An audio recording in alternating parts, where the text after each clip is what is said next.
Vaccine को लेकर एक बड़ा खुलासा हुआ है। वैक्सीन बनाने वाली कंपनी एस्ट्राजेनेका ने ब्रिटेन की अदालत में पहली बार माना है कि कोविड-19 की उसकी वैक्सीन से टीटीएस जैसे दुर्लभ साइड इफेक्ट हो सकते हैं। टीटीएस सिंड्रोम शरीर में खून के थक्के जमने की वजह बनती है। इससे पीड़ित व्यक्ति को स्ट्रोक, हृदय गति थमने जैसी गंभीर समस्याएं हो सकती हैं। ब्रिटेन के हाई कोर्ट में पेश दस्तावेजों में एस्ट्राजेनेका ने साइड इफेक्ट की बात कबूल की है।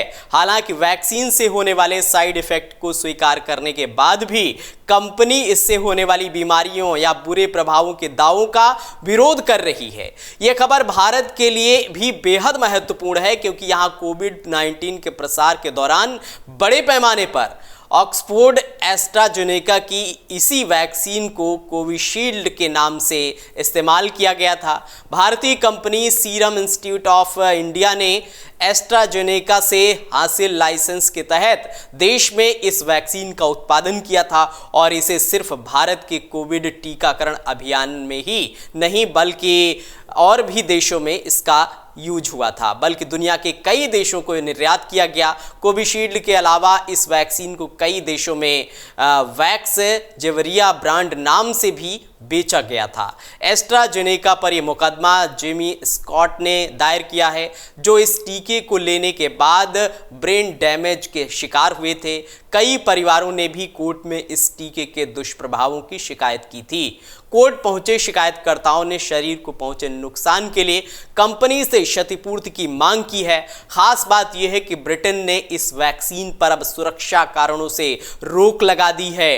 कंपनी के इस स्वीकारोक्ति के बाद अब मुआवजा मांगने वालों की संख्या भी बढ़ सकती है। भारत में कोविड के बाद ऐसी मौतों की संख्या अत्यधिक बढ़ गई थी, जिनमें कारण का स्पष्ट पता नहीं चला था। इनमें से अधिकांश को किसी न किसी शारीरिक समस्या से जोड़कर देखा गया और सरकार व स्वास्थ्य जगत ने ये कभी नहीं माना कि कोविड वैक्सीन के साइड इफेक्ट के कारण ऐसा हो सकता है। अब कंपनी की इस स्वीकारोक्ति के बाद भारत में भी मुकदमों का दौर शुरू होने की संभावना बनी हुई है।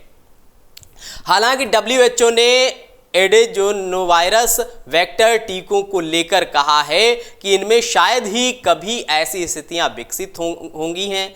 सीरम इंस्टीट्यूट ऑफ इंडिया ने कोविशील्ड नामक कोविड-19 रोधी टीके का उत्पादन किया, लेकिन mRNA प्लेटफॉर्म का उपयोग नहीं किया। इसे वायरल वेक्टर प्लेटफॉर्म का इस्तेमाल कर तैयार किया गया है।